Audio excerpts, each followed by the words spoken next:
باللسان ولا بالقلم ونشهد أن لا إله إلا الله وحده لا شريك له ونشهد أن سيدنا وسندنا وحبيب ربنا ومولانا محمدا عبده ورسوله. أما بعد فقد قال الله تبارك وتعالى: فأعوذ بالله من الشيطان الرجيم. بسم الله الرحمن الرحيم. يا أيها الذين آمنوا اتقوا الله وقولوا قولا سديدا. وقال رسول الله صلى الله عليه وآله وسلم: الكذب أم المعاصي. صدق الله العظيم وصدق رسوله النبي الكريم، ونحن على ذلك من الشاهدين والشاكرين، والحمد لله رب العالمين. محمد رسول درود إبراهيم পাঠ করি। اللهم صل على محمد وعلى آل محمد ما صليت على إبراهيم وعلى آل إبراهيم إنك حميد مجيد. اللهم بارك على محمد وعلى آل محمد كما باركت على إبراهيم وعلى آل إبراهيم إنك حميد مجيد. بلغ العلا بكماله كشف الدجى بجماله حسنت جميع خصاله. صلوا عليه وآله.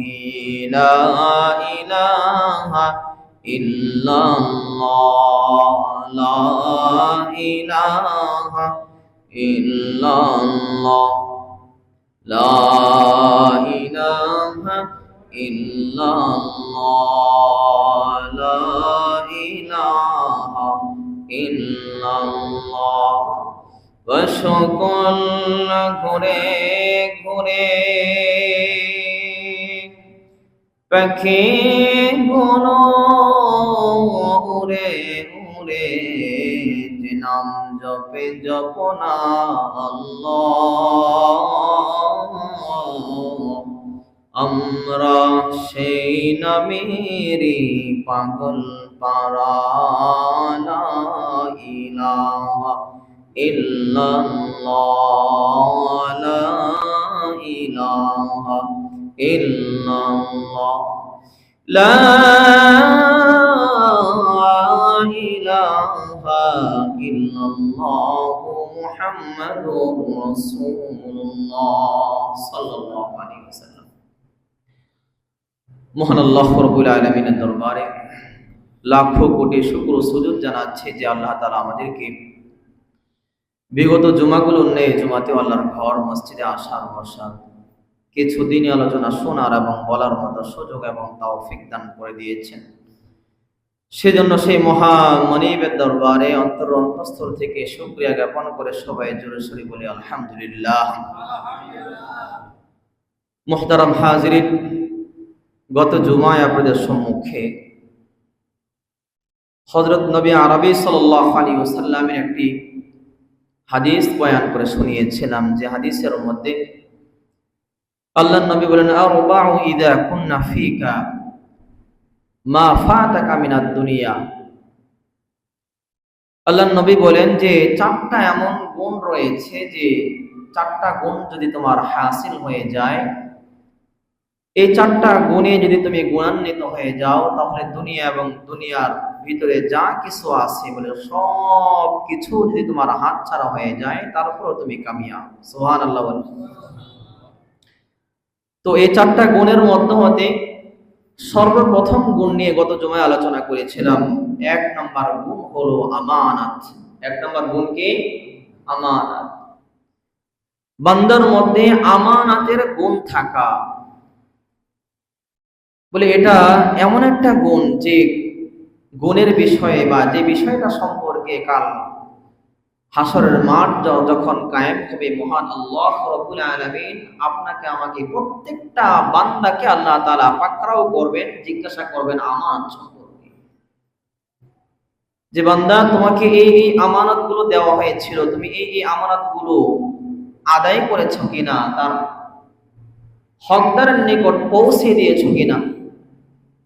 বান্দা আল্লাহ তাআলার এই কথাগুলোর উত্তর দেওয়া ছাড়া এক পা এক চুল পরিমাণ সামনে অগ্রসর হতে পারবে না।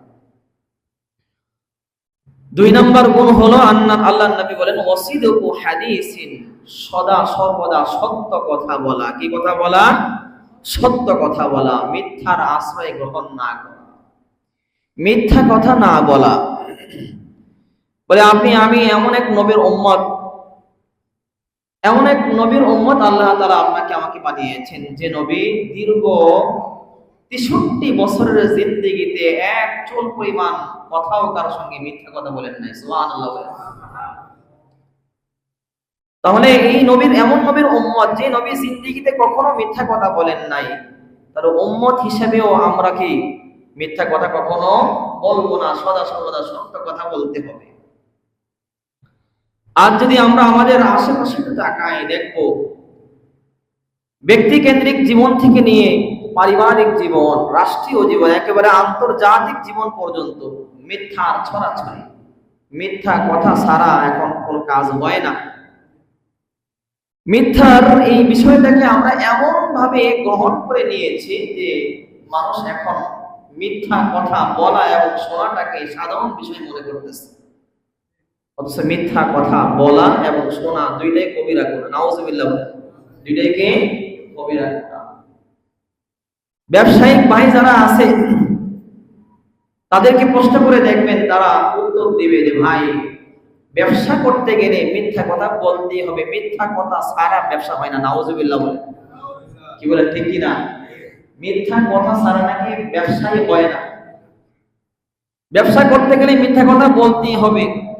এখন আসেন, ব্যবসা করা এটা কি হালাল না হারাম? হালাল। কি পরিমাণে হালাল? বলে আল্লাহর নবী, আপনার আমার প্রিয় হাবিব সরকারে দো আলম নবী, তিনিও ব্যবসা করেছেন, এটা সুন্নাত। আল্লাহ রাব্বুল আলামিন বলেন, আহাল্লাল্লাহুল বাইআ ওয়া হারামার রিবা, যে আল্লাহ রাব্বুল আলামিন বাইকে, ক্রয় বিক্রয়কে হালাল বানিয়ে দিয়েছেন, রিবাকে, সুদকে আল্লাহ তাআলা হারাম বানিয়ে দিয়েছেন। তো ব্যবসা করা হালাল, কিন্তু আপনি মিথ্যা কথা বলার মাধ্যমে এই ব্যবসাটাকে হারাম বানিয়ে ফেলতেছেন। আপনি মাল কিনছেন 50 টাকা দিয়ে, কিন্তু আপনি যখন আপনার কাস্টমারের সঙ্গে কথা বলেন, তখন বলেন, না ভাই, আল্লাহর কসম এই মালটা আমি 100 টাকা দিয়ে ক্রয় করছি। যখন আপনি প্রশ্ন করবেন, কি দোকানদার সাহেব, আমি তো দেখলাম আপনি এই মালটা 50 টাকা দিয়ে ক্রয় করছেন, তখন বলবি, ভাই 100 টাকা যদি না বলতাম, তাহলে এই লোকটা 110 টাকা দিয়ে আমার কাছ থেকে এই মালটা ক্রয় করতো না। কি বলেন, ঠিক কিনা? তাহলে আপনি এই যে 100 টাকার মধ্যে 50 টাকা বাড়িয়ে বললেন, এই 50 টাকা দিয়ে আপনার জন্য আল্লাহ হালাল বানিয়েছেন না হারাম বানিয়েছেন? এই হারাম টাকা খেয়ে আপনি যদি ইবাদত করেন, ওই ইবাদত কি আল্লাহ তাআলার দরবারে কবুল হবে? আদৌ না, কখনো না। এবং আপনি মিথ্যাবাদী লোকদের কাতারে চলে যাবেন, মিথ্যাবাদী লোকদের সঙ্গে অন্তর্ভুক্ত হয়ে যাবেন। অথচ আপনার আমার প্রিয় নবী, নবী মুহাম্মদ রাসূলুল্লাহ সাল্লাল্লাহু আলাইহি ওয়াসাল্লাম, তিনি বলেন, التاجر الصدوق الأمين مع النبيين والصديقين والشهداء والصالحين وحسن أولئك رفيقا বাবা আপনারা আমার প্রিয় হাবিব সরকারি দু আলম নবী জনাবে মুহাম্মদুর রাসূলুল্লাহ সাল্লাল্লাহু আলাইহি ওয়াসাল্লাম ডাক দিয়া কয়, ও আমার উম্মতের দল, তোমাদের মধ্য হতে যে ব্যবসায়ী সত্য কথা বলবে, সত্য ব্যবসায়ী, তার হাসরটা আমার রব আমার আল্লাহ ওই সকল লোকদের সঙ্গে করাবেন যারা হলো নবী, সিদ্দিকিন, শহীদিন, সালিহিন, নেককার বুজুর্গ। আল্লাহু আকবার।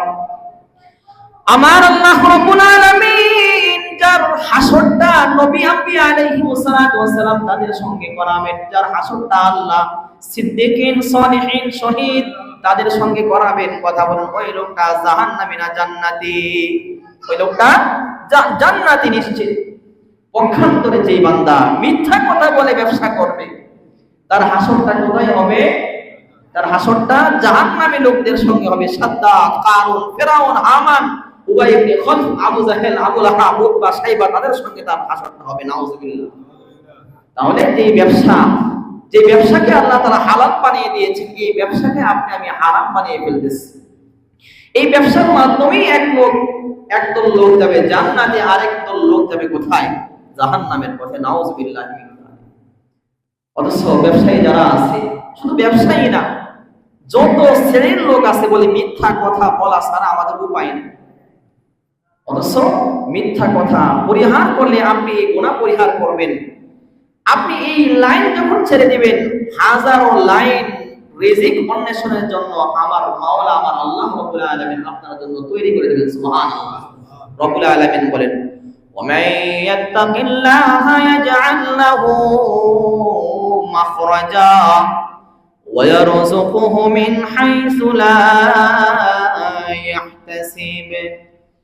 রব্বুল আলামিন ডাক দিয়ে কয়, ومن يتق الله, যে বান্দা আল্লাহ তাআলাকে ভয় করে চলবে, আল্লাহ তাআলাকে ভয় করে অন্যায় অশ্লীল কাজ থেকে বিরত থাকবে, আমার আল্লাহ রাব্বুল আলামিন ওই রাস্তার বিপরীতে আল্লাহ তাআলা হাজারো রাস্তা তার জন্য তৈরি করে দিবেন। সুবহানাল্লাহ। ওয়া ইয়ারযুকুহু মিন হাইসু লা ইয়াহতাসিব, তাকে এমন এমন জায়গা থেকে আমার আল্লাহ রিজিক দান করবেন যে ওই বান্দা কখনো কল্পনাও করতে পারে না। ওয়া মান ইয়াত্তাকিল্লাহা ইয়াজআল লাহু মাখরাজা ওয়া ইয়ারযুকুহু মিন হাইসু লা ইয়াহতাসিব। অন্য জায়গায় আল্লাহ বলেন, ওয়াল্লাযীনা জাহাদু ফীনা, যে বান্দা শয়তানের সঙ্গে জিহাদ করবে আমাকে পাওয়ার জন্য, নফসের সঙ্গে জিহাদ করবে আমাকে পাওয়ার জন্য, লানাহদিয়ান্নাহু সুবুলানা, আমি আল্লাহ রাব্বুল আলামিন অসংখ্য অগণিত পথ তার জন্য তৈরি করে দেব। সুবহানাল্লাহ। পয়গম্বর হযরত ইউসুফ আলাইহিস সালাতু ওয়াস সালাম, তাকে যখন জুলাইখা এরকম প্রবঞ্চনা দিয়ে ঘরের মধ্যে আটকে ফেললো, তালা লাগাইছে কয়টা? 7টা। কয়টা? 7টা তালা লাগাইছে। পয়গম্বর ইউসুফ আলাইহিস সালাতু ওয়াস সালাম ডাক দিয়া কয়, ওয়া উবাররিউ নাফসি ইন্নান নাফসা লাআম্মারাতুম বিসসূ ইল্লা মা রাহিমা রাব্বি ইন্না রাব্বি গফুরুর রহিম। পয়গম্বর ইউসুফ আলাইহিস সালাতু ওয়াস সালাম ডাক দিয়া কয়, ওয়া মা উবাররিউ নাফসি, আমি আমার নিজের নফসকে পবিত্র বলতেছি না। ইন্নান নাফসা লাআম্মারাতুম বিসসূ, আমার নফস আমাকে বারবার প্রবঞ্চনা দিচ্ছিল। পয়গম্বর ইউসুফ, যাও, এটাই তো অনেক সুন্দর একটা সময়, কেউই তো দেখছে না, জুলাইখার সঙ্গে মিলিত হয়ে যাও। পয়গম্বর ইউসুফ আলাইহিস সালাতু ওয়াস সালাম ডাক দিয়া কয়, ইল্লা মা রাহিমা রাব্বি, ওই সেই কঠিন মুহূর্তে আমার রব আমার আল্লাহ তিনি আমার প্রতি রহম দিয়েছিলেন, আমার প্রতি রহমত বর্ষণ করলেন, আমার প্রতি দয়া করলেন। কিভাবে? পয়গম্বর ইউসুফ আলাইহিস সালাতু ওয়াস সালাম তাকাইয়া দেখে জুলাইখার পিছনে যে মূর্তিটা রাখা আছে ওই মূর্তির চোখটা এরকম কালো কাপড় দিয়ে বাঁধা। পয়গম্বর ইউসুফ ডাক দিয়ে কয়, ও জুলাইখা, তোমার এই মূর্তিটা কালো কাপড় দিয়ে কেন তুমি বাঁধছো? জুলাইখা ডাক দিয়ে কয়, ও ইউসুফ, এই মূর্তির ইবাদত আমি করি, সে আমার রব, তো ইবাদত করো, তার চোখ কেন বাঁধছো? বলে আমি এখন অশ্লীল কাজের মধ্যে লিপ্ত হয়ে যাব, আর আমার রব, যে রবের ইবাদত আমি করি, ওই রব আমার এই অশ্লীল কর্মগুলো দেখবে, এটা আমি কল্পনা করতে পারি না, এটা আমি চাই না। পয়গম্বর ইউসুফ আলাইহিস সালাতু ওয়াস সালাম ডাক দিয়া কয়, ও জুলাইখা, এমন এক রবের ইবাদত তুমি করো যে রব চোখ দিয়ে দেখতে পারে না, এমন এক রবের ইবাদত তুমি করো যে রব তার হাত আছে কিন্তু এই হাত দিয়ে সে ধরতে পারে না, এমন এক রবের ইবাদত তুমি করো যে রবের পা আছে কিন্তু এই পা দিয়ে সে চলতে পারে না, এমন এক রবের ইবাদত তুমি করো যে রবের জবান আছে, মুখ আছে কিন্তু জবান দিয়ে কথা বলতে পারে না, তারপরেও তোমার এই রবের প্রতি তোমার এত ভালোবাসা, তোমার এই রবের প্রতি তোমার এত ভয়, এই ভয়ের কারণে তুমি তার সামনে অন্যায় অশ্লীল কাজের মধ্যে লিপ্ত হতে চাইতেছো না। ও জুলাইখা, জানোনি আমি এমন এক রবের ইবাদত করি, এমন এক রবের ইবাদত করি গো, ইন্নাল্লাহা সামিউম বাসীর, সুবহানাল্লাহ। বলে আমি এমন এক রবের ইবাদত করি যে রব সব কিছু দেখেন এবং শুনেন, বান্দা যত গহীনে থাকুক না কেন, বলে বান্দার সমস্ত কর্মগুলো দেখেন, বান্দা যা কিছু করেন বলে সব কিছু দেখেন এবং শুনেন। সুতরাং তুমি যদি তোমার এমন একটা রব যে দেখতে পারে না, তার চোখগুলো বেঁধে তার সামনে অপকর্ম করতে পারো, আমি এমন এক রবের ইবাদত করি গো জুলাইখা যে সব কিছু দেখেন এবং শুনেন, সুতরাং আমি ওই রবের ভয় করি, আমি ওই রবের সামনে কখনো খারাপ কাজে লিপ্ত হতে পারি না। সুবহানাল্লাহ। তাফসীরের কিতাবের মধ্যে আসছে যে পয়গম্বর ইউসুফ আলাইহিস সালাতু ওয়াস সালাম তিনি যখন এই কথা বললেন, তার অন্তরের মধ্যে ভয় সৃষ্টি হলো এবং তিনি তার চেষ্টার সর্বোচ্চ শিখরে পৌঁছলেন। কি তিনি খুব ভালো করেই জানতেন যে এই জায়গায় এই দরজাগুলোর মধ্যে 7টা তালা লাগানো আছে, সুতরাং আমি যদি যাই তাহলে এই তালাগুলো খুলবে না, আমি যেতে পারবো না। তারপরেও পয়গম্বর ইউসুফ আলাইহিস সালাতু ওয়াস সালাম দৌড় দিয়েছেন। কেন? বলে তার চেষ্টার সর্বোচ্চ শিখরে তিনি পৌঁছতে চাইলেন। তার চেষ্টার সর্বোচ্চ শিখরে যখন তিনি পৌঁছলেন, মহান আল্লাহ রাব্বুল আলামিন তিনিও তার কুদরতি হাতের মাধ্যমে এই তালাগুলো খুলে দিয়ে পয়গম্বর ইউসুফ আলাইহিস সালাতু ওয়াস সালাম তাকে এই অন্যায় অশ্লীল কাজ থেকে মুক্ত করলেন। সুবহানাল্লাহ। তাহলে ওমাই ইয়াত্তাকিল্লাহা ইয়াজআল লাহু মাখরাজা ওয়াল্লাযীনা জাহাদু ফীনা লানাহদিয়ান্নাহুম সুবুলানা ওয়া ইন্নাল্লাহা লামাআল মুহসিনিন। বলে যারাই অন্যায় অশ্লীল কাজ থেকে বিরত থাকবে, কাকে ভয় করে? বলেন, আওয়াজ দিয়ে বলেন, কাকে ভয় করে? একমাত্র আল্লাহ তাআলাকে ভয় করে অন্যায় অশ্লীল কাজ থেকে যারাই বিরত থাকবে, বলে অবশ্যই আমার রব, আমার আল্লাহ তাআলা তার জন্য হাজারো পথ এবং পদ্ধতি তার রিজিকের জন্য খুলে দিবেন। সুবহানাল্লাহ। এই জন্য যারা ব্যবসায়ী মিথ্যা কথা বলে ব্যবসা করতে হবে, কথা বলেন তাদের কথা ঠিক না বেঠিক? আওয়াজ দিয়ে বলেন।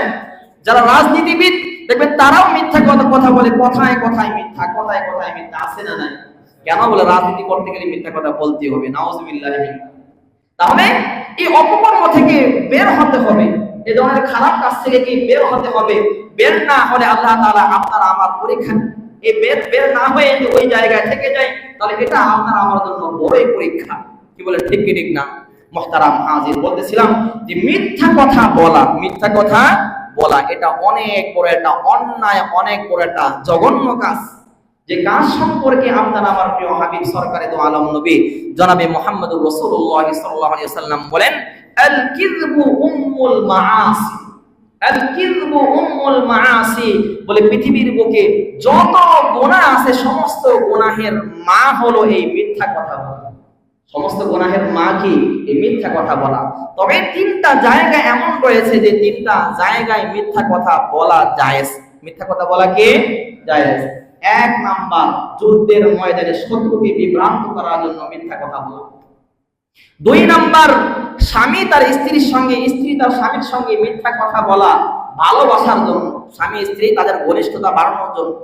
3 নাম্বার, বন্ধুত্ব, বন্ধুর সঙ্গে শত্রু সম্পর্ক রয়ে গেছে, আপনি এই 2 বন্ধুর মাঝে এরকম সম্পর্ক উন্নয়ন করার জন্য মিথ্যা কথা বলছেন। কেন বলে? সম্পর্ক উন্নয়ন করার জন্য। তাহলে এই মিথ্যা কথা বলা কি আছে? জায়েজ রয়েছে। কি বলেন? ঠিক না? পক্ষান্তরে আমরা দেখতে পাই আমাদের সমাজের মধ্যে এরকম কিছু কটু লোক আছে, যে লোকগুলো দুইজনের মধ্যে সম্পর্ক ছিন্ন করিয়ে দিতে পারলেই খুশি। আছে না নাই? কথা বলেন। আছে। রাস্তা দিয়ে হেঁটে যাচ্ছে আব্দুল্লাহ, ডাক দিয়ে বলে, এই আব্দুল্লাহ এদিকে আয়, কি তোর সঙ্গে একটা জরুরি কথা আছে। সামনে যখন আসে ডাক দিয়ে কয়, আরে তোর সঙ্গে এই কথাটা বলবো, থাক বলবো না, যা। কারণ না চাচা, বলেন কি সমস্যা বলেন। কয় বলতাম, আচ্ছা ঠিক আছে বই নেই। আরে কইস না, এমন একটা কথা তোর বন্ধু অমুক, হ্যাঁ রফিক, সে বলছে তোর সম্পর্কে, এটা বলতেও আমার লজ্জা বোধ হয়, খুব খারাপ লাগতেছে, তারপরেও না বলে তো কোনো উপায় নাই, বলতেছি। আসলে কিন্তু এই তার বন্ধু তাকে উদ্দেশ্য করে এই কথা বলে নাই, বলছে অন্য কোনো উদ্দেশ্য করে। যখন এই কথা বলছে, বন্ধুর সঙ্গে সম্পর্ক নষ্ট হয়ে গেছে। বন্ধু এরকম দান কুড়াল নিয়ে চলে গেছে বন্ধুর বাড়িতে, কোনো কথা নাই, বাড়তি না, যাচাই বাছাই নাই, যাইয়া বাস বন্ধুর কাঁধের মধ্যে মারছে। আছে না নাই? কথা বলেন। শেষ, জীবন শেষ। তো এইভাবে কি সম্পর্ক নষ্ট হয়ে যাচ্ছে। এরকম স্বামী স্ত্রী স্বামীর সঙ্গে সম্পর্ক নষ্ট করে দেয়। আছে না নাই? কথা বলেন। হযরত ওমর ফারুক রাদিয়াল্লাহু তাআলা তার জামানার একটি ঘটনা। ওমর ফারুক রাদিয়াল্লাহু তাআলা দরবারে একজন এরকম রক্ত মাখা নিয়ে একজন মহিলা হাজির হয়। পিছন দিক থেকে তার স্বামী এরকম বড় একটি লাঠি নিয়ে তেড়ে আসতেছে। খলিফাতুল মুসলিমিন ওমর ইবনে খাত্তাব রাদিয়াল্লাহু তাআলা আনহু ডাক দিয়ে কয়, ও যুবক, কেন তুমি তোমার স্ত্রীকে মারতেছ? যুবক ডাক দিয়ে কয়, হুজুর, এই মেয়ের সঙ্গে আমার বিবাহ হয়েছে মাত্র 6 মাস হয়। বলে এই 6 মাসের মাথায় সেই সন্তান প্রসব করে দিয়েছে। খলিফাতুল মুসলিমিন ওমর ইবনে খাত্তাব রাদিয়াল্লাহু তাআলা আনহু বিষয়টা শুনে অত্যন্ত রাগান্বিত হয়ে যায়। খলিফাতুল মুসলিমিনের পক্ষ থেকে অর্ডার দেওয়া হয়, এই মহিলাটাকে বন্দী করা হোক। পাশেই বসা ছিলেন আলী রাদিয়াল্লাহু তাআলা আনহু। আলী রাদিয়াল্লাহু তাআলা আনহু ডাক দিয়ে, ও খলিফাতুল মুসলিমিন, আপনার কোথাও একটা ভুল হইতেছে। কি ভুল? বলে, ও খলিফাতুল মুসলিমিন, মহান আল্লাহ রাব্বুল আলামিন 6 মাসে সন্তান প্রসব করার ব্যাপারেও আল্লাহ তাআলা কোরআনের মধ্যে আয়াত নাযিল করেছেন। সুবহানাল্লাহ। খলিফাতুল মুসলিমিন ওমর ইবনে খাত্তাব রাদিয়াল্লাহু তাআলা ডাক দিয়া কয়, কোথায় এমন তো কোনো আয়াত আমি দেখতে পাই না, কোথায় তুমি 6 মাসে সন্তান প্রসব করা যায় এমন খবর আল্লাহ তাআলা কোথায় নাযিল করেছেন? হযরত আলী রাদিয়াল্লাহু তাআলা ডাক দিয়া কয়, ও খলিফাতুল মুসলিমিন, মহান আল্লাহ রাব্বুল আলামিন আয়াত নাযিল করে দিয়েছেন, মুহাম্মাদুহু ওয়া ফিসালুহু 30 শাহরা। সুবহানাল্লাহ বলেন। যে মহিলারা তাদের গর্ভে সন্তান বহন করা, তাদের সন্তান হামল করা, গর্ভে ধারণ করা এবং গর্ভ থেকে প্রসব করে সন্তানকে দুধ পান করানোর সমষ্টিগত সময় হলো 30 মাস। মহিলা তার গর্ভে সন্তান ধারণ করবে এবং ওই সন্তানকে দুগ্ধ পান করাবে, সমষ্টিগত সময় কত? 30 মাস। অন্য আরেকটি জায়গার মধ্যে আল্লাহ রাব্বুল আলামিন ডাক দিয়া কয়, ওয়াল ওয়ালিদাতু ইউরদি'না আওলাদাহুন্না হাওলাইনি কামিলাইনি লিমান আরাদা আন ইউতিম্মা আর-রাদা'a। ওয়াল ওয়ালিদাতু ইউরদি'না আওলাদাহুন্না হাওলাইনি কামিলাইনি। বাবা মা ওই সন্তানকে যদি এরকম দুধ পান করাতে চায়, আর এই দুধ পান করানোটা যদি তারা এরকম পরিপূর্ণ করতে চায়, তাহলে হাউলাইনি কামিলাইন, তারা যেন দীর্ঘ 2 বছর পর্যন্ত দুধ পান করায় সন্তানদেরকে। সুবহানাল্লাহ। তাহলে 2 বছর বলা হয়েছে এক জায়গায় সন্তানের দুধ পান করানোর জন্য, অন্য জায়গায় বলা হয়েছে হামল, বাচ্চা ধারণ করা এবং বাচ্চাকে দুধ পান করানোর সময় হলো 30 মাস, অর্থাৎ 2.5 বছর। তো 2.5 বছর থেকে 6 মাস বাদ দিলে থাকে কয় বছর? কথা বলেন। 2 বছর। 2 বছর বাদ দিলে থাকে কয় মাস? 6 মাস। তাহলে আল্লাহ রাব্বুল আলামিন এই আয়াতের মাধ্যমে বুঝাইলেন যে সন্তান প্রসবের সর্বনিম্ন সময় হলো কয় মাস? আওয়াজ দিয়ে বলেন 6 মাস। সঙ্গে সঙ্গে ওমর ইবনে খাত্তাব রাদিয়াল্লাহু তাআলা ডাক দিয়ে কয়, লাউলা আলিউন লাহালাকা উমার, লাউলা আলিউন লাহালাকা উমার, হ্যাঁ যদি আজকে আলী না থাকতো তাহলে ওমর ধ্বংস হয়ে যেত। সুবহানাল্লাহ বলেন। যে আলী না থাকতো তাহলে ওমর কি ধ্বংস, কারণ আমি এখন একটা কঠিন ফয়সালা দিয়ে দিয়েছিলাম এই মহিলার উপর গজব করার জন্য, আর এর মাধ্যমে আমার আখিরাত বরবাদ হয়ে গিয়েছিল। সুবহানাল্লাহ। মুহতারাম হাজিরিন, এরকম স্বামী স্ত্রীর মধ্যে দ্বন্দ্ব লাগিয়ে দেওয়ার লোক সমাজের মধ্যে আছে না নাই? বন্ধু বন্ধুর মধ্যে দ্বন্দ্ব লাগিয়ে দেওয়ার লোক সমাজের মধ্যে আছে না নাই? মিথ্যা কথা বলার মাধ্যমে, কথা বলেন। এরকম যে 6 মাসের মধ্যে সন্তান প্রসব করে কোন এলাকায় কোন ঘরে, যে এই মাসালা না জানে তাহলে কি বলবে? এলাকার বাড়ির দাদি জেঠি যারা আছে কি বলবে? বুঝছিলাম এই মহিলা, এই মেয়ে বিয়ের আগেই আমি মোটামুটি তার সম্পর্কে ধারণা করতেছিলাম, এই মেয়ে খালি হাতে আসে নাই, কিছু একটা নিয়ে আসছে। আসে না নাই? কথা বলেন। কিছু একটা কি নিয়ে আসছে। অথচ আপনি সত্য না জেনে কারো ব্যাপারে কি করবেন না? মন্তব্য করবেন না। কারো ব্যাপারে এরকম কটূক্তি করাটা আল্লাহ রাব্বুল আলামিনের পক্ষ থেকে, তার রাসূলের পক্ষ থেকে নিষেধ করা হয়েছে। ইয়া আইয়ুহাল্লাযীনা আমানু জিতানিবু কাসীরাম মিনাল-যান্নি ইন্না বা'দায-যান্নি ইসমু ওয়া লা তাজাসসাসু। রব্বুল আলামিন বলেন, ইয়া আইয়ুহাল্লাযীনা আমানু জিতানিবু, হে ঈমানদারের দলেরা তোমরা বেঁচে থাকো বা'দায-যান্নি, এরকম কুধারণা থেকে। কেন বলে ইন্না বা'দায-যান্নি ইসমুন, তোমার এই যে কুধারণা, এই ধারণাটা হলো অনেক বড় একটা অন্যায়, অনেক বড় একটা গুনাহ। নাউযুবিল্লাহি মিন যালিক। মুহতারাম হাজিরিন, এজন্য মিথ্যা কথা বলা যাবে না। কেন বলে? আল কিযবু উম্মুল মাআসি, বলে মিথ্যা কথা বলা এটা হলো সমস্ত গুনাহের মূল, সমস্ত গুনাহের বলে হাজারো গুনাহ এই মিথ্যা কথা বলার মাধ্যমে তৈরি হয়। হযরতে ইমামে আযম আবু হানিফা রাহমাতুল্লাহি আলাইহি, ইমামে আযম আবু হানিফা রাহমাতুল্লাহি আলাইহি তিনি দরসের মধ্যে এরকম বসা, সামনে ছাত্ররা বসে আছে, এলাকার সবচেয়ে খারাপ নিকৃষ্ট একটা লোক আসছে, এসে বলতেছেন, ও ইমামে আযম আবু হানিফা, কি বলে? আমি তোমার সঙ্গে বন্ধুত্ব স্থাপন করতে চাই। ছাত্ররা মনে মনে চিন্তা করতে লাগলো যে এই লোকটা হলো এলাকার সবচেয়ে খারাপ একজন লোক, এখন যদি ইমামে আযম তার সঙ্গে বন্ধুত্ব স্থাপন করে তাতেও সমস্যা, বন্ধুত্ব স্থাপন না করলেও সমস্যা। বন্ধুত্ব যদি স্থাপন করে তাহলে এলাকার লোক, এলাকার মানুষগুলো এরকম বলা মনে করবে ইমামে আযম ভালো একজন লোক, ভালো একজন মানুষ, কিভাবে এই মদখোর, গাঁজাখোর, ফেন্সিডিলখোর একজন লোকের সঙ্গে সম্পর্ক করলো।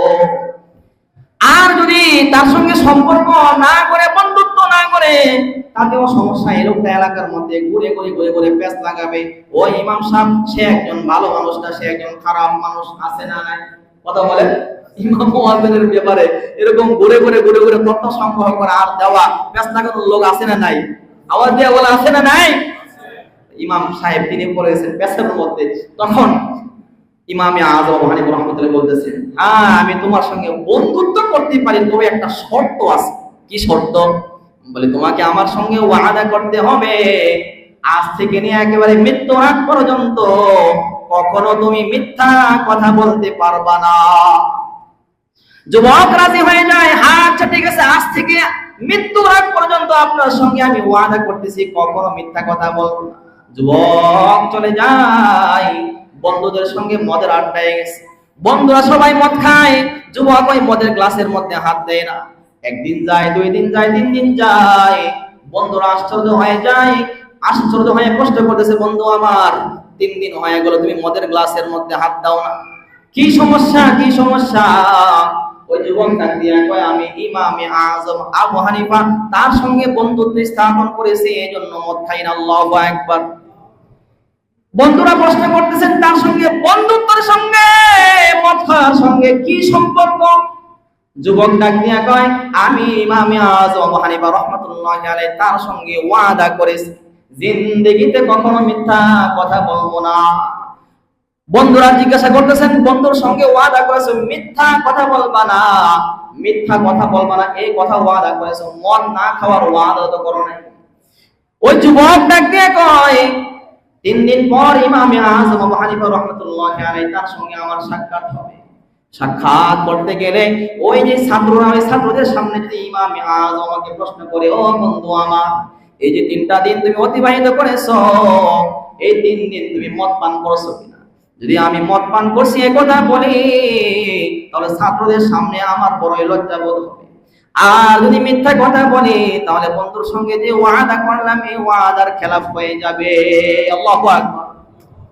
যুবক 3 দিন পর ইমাম আযম আবু হানিফা রাহমাতুল্লাহি আলাইহি তার সঙ্গে সাক্ষাৎ করতে যায়। সাক্ষাৎ করতে গেলে ইমাম আযম আবু হানিফা রাহমাতুল্লাহি আলাইহি তার চেহারার দিকে তাকাইয়াই বুঝতে পারলেন এই যুবক 3 দিন যাবত মদের গ্লাসের মধ্যে হাত দেয় নাই। ইমাম আযম আবু হানিফা রাহমাতুল্লাহি আলাইহি ওই তার গদি থেকে, তার আসন থেকে দাঁড়িয়ে সামনে এগিয়ে গিয়ে যুবকের বুকের সঙ্গে তার বুকটাকে এরকম মিলাইয়া নেন। যুবক অশ্রুসিক্ত হয়ে বলে, ও আল্লাহর গোলাম, ও হুজুর, 3 দিন যাবত মদ খাই নাই, 3 দিন যাবত মদ খাই নাই, এই জন্য আপনি আপনার সিনাটা আমার সঙ্গে মিলাইয়া দিয়েছেন। সারা জিন্দেগি এরকম মদ পান না করে, অন্যায় অশ্লীল কাজ না করে গো, তাহলে কাল হাসরের মাঠ যেদিন কায়েম হবে, আমার প্রিয় হাবিব সরকারে দু আলম নবী জনাবে মুহাম্মদুর রাসূলুল্লাহ সাল্লাল্লাহু আলাইহি ওয়াসাল্লাম তিনি যেটা সিনাটা আমার সঙ্গে মিলাইবেন এই বিষয়ে কোনো সন্দেহ নাই। আল্লাহু আকবার। তাহলে কি গুনাহ আছে কয়টা? একটা। গুনাহ আছে কয়টা? একটা। সেটা কি? বলে মিথ্যা কথা বলা। মিথ্যা কথা বলা, এটা ছাড়ছে। বলে এই একটা গুনাহ ছাড়ার কারণে আল্লাহ রাব্বুল আলামিন তাকে হাজারো গুনাহ থেকে বাঁচিয়ে দিয়েছেন। সুবহানাল্লাহ। তাহলে আল কিযবু উম্মুল মাআসি, আল্লাহর নবী বলেন আল কিযবু উম্মুল মাআসি, বলে গুনাহ এটা হলো সমস্ত গুনাহের মা। সমস্ত গুনাহের কি? মা। বলে গুনাহ হলো সমস্ত গুনাহের মা। আপনি যখন এরকম মিথ্যা কথা ছেড়ে দিবেন, হাজারো গুনাহ থেকে আল্লাহ রাব্বুল আলামিন আপনাকে কি করবে? হেফাজত করবে। অন্য আরেকটা হাদিসের মধ্যে আল্লাহর নবী বিশ্বনবী আখিরি পয়গম্বর জনাবে মুহাম্মদুর রাসূলুল্লাহ সাল্লাল্লাহু আলাইহি ওয়াসাল্লাম বলেন, আসিদকু ইউনজি ওয়াল কিযবু ইউহলিক। আসিদকু ইউনজি ওয়াল কিযবু ইউহলিক, বলে আসিদকু ইউনজি, সত্য কথা বলা। যে বান্দা সত্য কথা বলবে, তার এই সত্য কথা তাকে মুক্তি দান করবে। সুবহানাল্লাহ। ওয়াল কিযবু ইউহলিক, আর যে ব্যক্তি মিথ্যা কথা বলবে, এই মিথ্যা কথা তাকে ধ্বংস করে দিবে। নাউযুবিল্লাহি মিন যালিক। আপনি সাধারণ দুনিয়ার বিষয়ে একটু দেখেন না, চিন্তা করে দেখেন না। যে সকল ব্যবসায়ী, যে সকল রাজনীতি, যে সকল মানুষ চাকরিজীবী, যারাই মিথ্যা কথা বলে এবং মিথ্যা কথা বলে যে পয়সাগুলো তারা এরকম অর্জন করতেছে, কথা বলেন এটা হালাল না হারাম? আওয়াজ দিয়ে বলেন হালাল না হারাম? হারাম। আর এই হারাম খেয়ে এই বান্দা যে ইবাদত বন্দেগী গুলো করতেছে, এই বন্দেগী কি সব নষ্ট। যার ইবাদত বন্দেগী আল্লাহ তাআলার দরবারে কবুল হবে না, এই লোকটা জান্নাতে যাবে না জাহান্নামে যাবে? আওয়াজ দিয়ে বলেন, কথা বলেন, আওয়াজ দিয়ে বলেন, জাহান্নামে যাবে। নাউযুবিল্লাহি মিন যালিক। তাহলে কি? বলে একটা মিথ্যা কথা, এই একটা মিথ্যা কথাই যথেষ্ট আপনাকে আমাকে জাহান্নাম পর্যন্ত নিয়ে যাওয়ার জন্য। এজন্য আল্লাহর নবী বলেন, ইদা আরবাউ ইদা ফুফি কুন্না মা আলাইকা ফাতাকাত দুনিয়া। বলে 4টা এমন কাজ, যে 4টা কাজ বান্দা যদি তার মধ্যে 4টা গুণ যদি চলে আসে, তাহলে দুনিয়া এবং দুনিয়ার বুকে যা কিছু আছে সব কিছু তার হাত ছাড়া হয়ে যায়। তারপরেও এই লোকটা আল্লাহ তাআলার নিকট বড়ই দামি হয়ে যায়। সুবহানাল্লাহ। 1 নাম্বার কি? বলে আমানত। 1 নাম্বার কি? আমানত। আমানতের খিয়ানত না করা। 2 নাম্বার হলো মিথ্যা কথা না বলা, সদা সর্বদা সত্য কথা বলা। 3 নাম্বার হলো হুসনু খুলকিহি, মানুষের সঙ্গে সৎ আচরণ করা, ভালো ব্যবহার করা। 4 নাম্বার হলো ইফাতু ফি তুমিহি, ওই বান্দা এরকম তার খাবারটাকে এরকম হালাল বানানো, হারাম খাবার থেকে ওই বান্দা বেঁচে থাকা। বলে এই 4টা গুণ যদি কোনো বান্দার মধ্যে চলে আসে, আল্লাহ রাব্বুল আলামিনের নিকট এই বান্দা বড়ই দামি হয়ে যায়। সুবহানাল্লাহ। যে কথাগুলো বললাম, শ্রবণ করলাম, আল্লাহ তাআলা আমাদের সবাইকে আমল করার তৌফিক দান করেন।